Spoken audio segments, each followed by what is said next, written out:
Selamat malam Bapak Ibu dan Saudara. Selamat berjumpa kembali dalam program acara Night Call GPIB bersama dengan saya Pendeta Caroline Yanice Tatiwaken, Ketua Majelis Jemaat GPIB Air Kehidupan Kesamben. Sebelum kita membaca dan merenungkan firman Tuhan, mari kita berdoa. Dalam kerinduan kami yang dalam akan firman-Mu ya Tuhan, saat ini kami membuka hati dan pikiran kami untuk menyambut sabda firman-Mu. Karena kami percaya firman-Mu akan memberikan kami pelajaran hidup yang berharga, motivasi, kekuatan, serta semangat untuk menjalani kehidupan yang kadang terjadi di luar keinginan kami. Kuasai hati dan pikiran kami ya Tuhan, dan berfirman-Lah, karena kami siap untuk mendengarkan. Amin. Saudara kekasih Tuhan, pembacaan firman Tuhan terambil dari Kisah Para Rasul pasal 20 ayat 25 sampai 28 yang begini bunyi firman Tuhan. Dan sekarang aku tahu bahwa kamu tidak akan melihat mukaku lagi, kamu sekalian yang telah kukunjungi untuk memberitakan kerajaan Allah.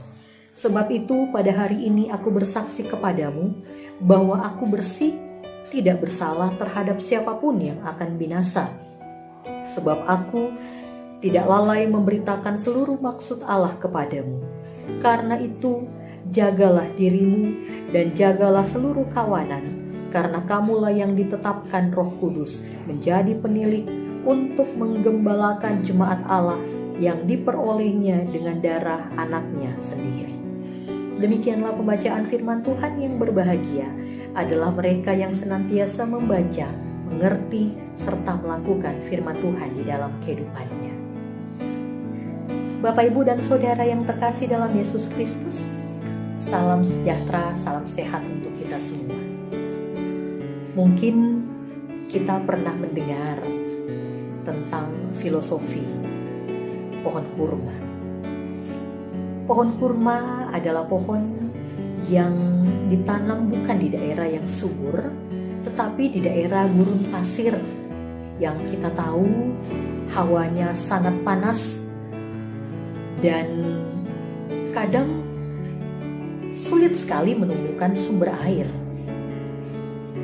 Pohon kurma juga adalah pohon yang bisa kuat walaupun ia sering diterpa oleh badai pasir yang sering terjadi di gurun pasir itu.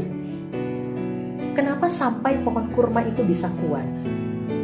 Ternyata kekuatan pohon kurma ada pada akar-akarnya. Petani yang ada di Timur Tengah menanam biji kurma ke dalam lubang pasir sedalam 2-3 meter, lalu ditutup dengan batu. Mengapa harus ditutup dengan batu?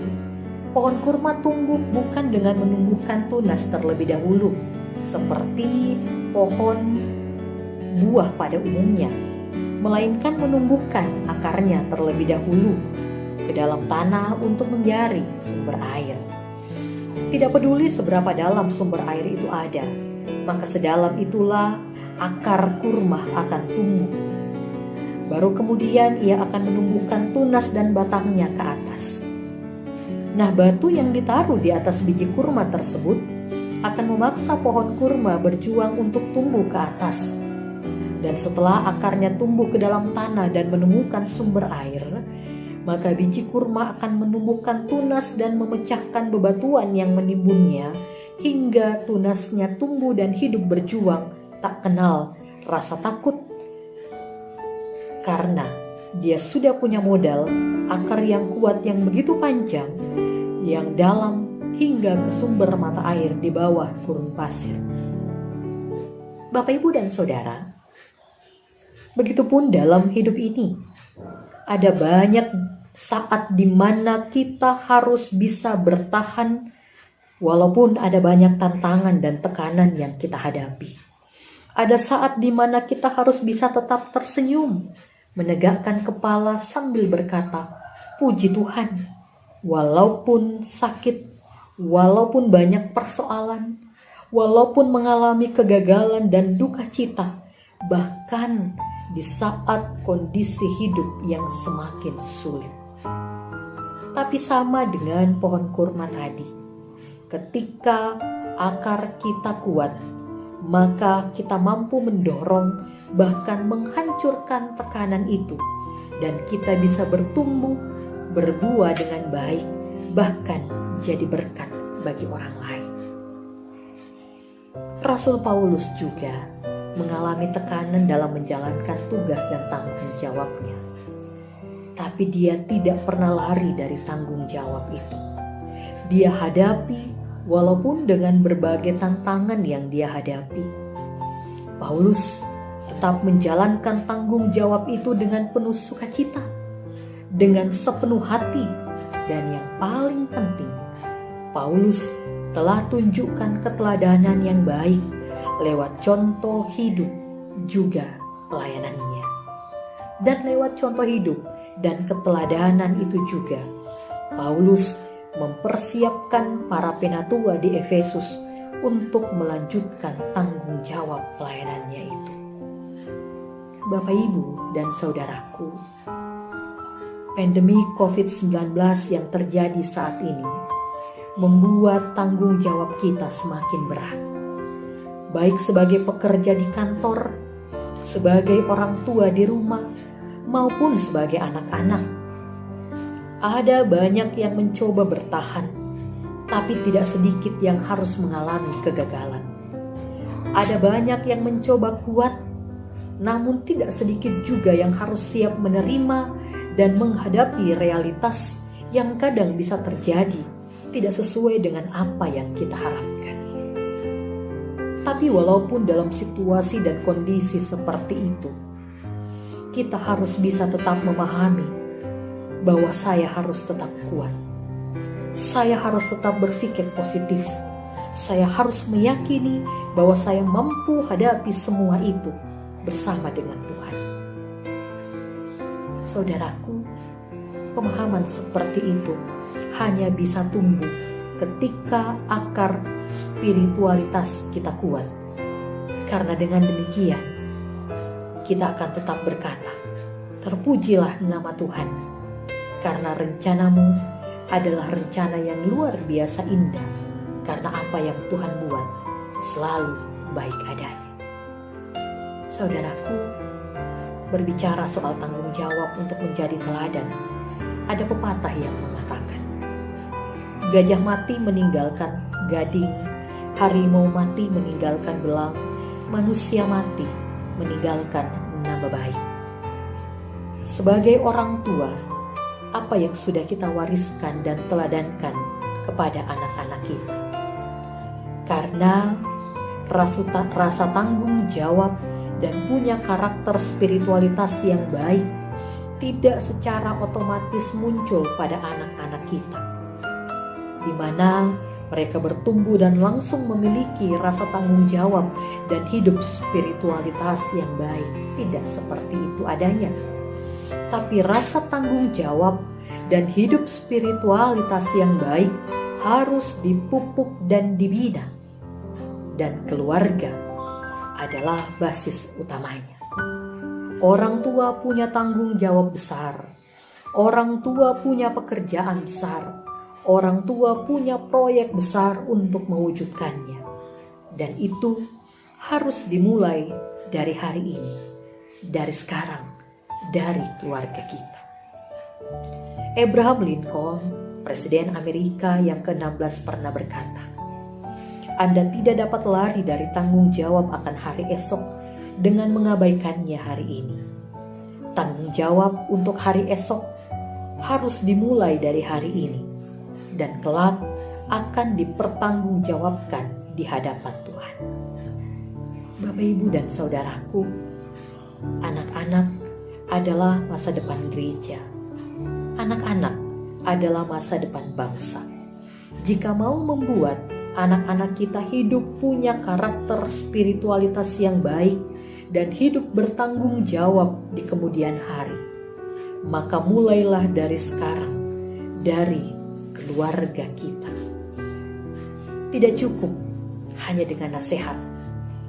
Mereka juga butuh keteladanan orang tuanya, agar kelak anak-anak kita bisa belajar menjaga hidup spiritualitas mereka dengan baik. menjadi anak-anak yang berkarakter baik serta bertanggung jawab dalam hidupnya. Tuhan memberkati. Amin. Mari kita berdoa. Tuhan Yesus, terima kasih untuk sabda firman-Mu pada malam ini. Kami percaya firman-Mu akan membuat hidup kami menjadi hidup yang lebih baik. Terlebih khusus sebagai orang tua, ajar kami untuk menjadi teladan yang baik untuk anak-anak kami. Walaupun saat ini Bapa, di tengah situasi dan kondisi pandemi COVID-19, dengan tanggung jawab yang semakin sulit dalam hidup ini, kami percaya bahwa kami akan kuat menghadapi semua bersama dengan Tuhan. Kami punya Engkau ya Allah. Kami punya Engkau, Allah yang luar biasa dalam hidup kami. Bapa di sorga, pada saat ini kami berdoa untuk situasi dan kondisi bangsa dan negara kami. Dalam kondisi masa-masa pandemi COVID-19 saat ini, banyak yang sementara berjuang, baik para tenaga-tenaga sukarelawan, para dokter, tim medis, dan juga para pasien-pasien COVID-19. Semua mereka saat ini sementara berjuang ya Bapa. Karena itu kami mohon kepadamu, Tuhan kuatkan mereka semua, agar mereka mampu menghadapi semuanya dengan penuh sukacita dan melihat bahwa selalu ada waktu dan cara Tuhan yang baik untuk memberikan jalan keluar atas setiap persoalan yang kami hadapi saat ini. Bapa dalam sorga, kami juga berdoa saat ini untuk kehidupan kami. Berkenan Tuhan memberkati kami, terlebih khusus ketika kami akan beristirahat di malam ini. Tolong jaga kami Bapa, jaga orang-orang yang kami kasihi. Biarlah malam ini kami dapat istirahat dengan nyenyak, dan esok hari Tuhan izinkan kami bangun dengan tubuh penuh sukacita, dengan kuat, dengan sehat, dan kami mampu menjalani kembali hari-hari hidup kami dengan penuh sukacita dan ungkapan syukur. Terima kasih Bapa, berikan kami semangat menjalani kehidupan ini, walaupun di tengah-tengah keadaan yang semakin sulit, walaupun dengan persoalan yang semakin berat, walaupun dengan duka cita, bahkan dengan keadaan hidup yang saat ini sedang kami perjuangkan. Kami percaya tangan Tuhan yang kuat akan senantiasa memberikan kami kekuatan. Terima kasih Bapa di sorga. Inilah doa dan sembah syukur kami. Dalam nama Tuhan Yesus kami berdoa dan mengucap syukur.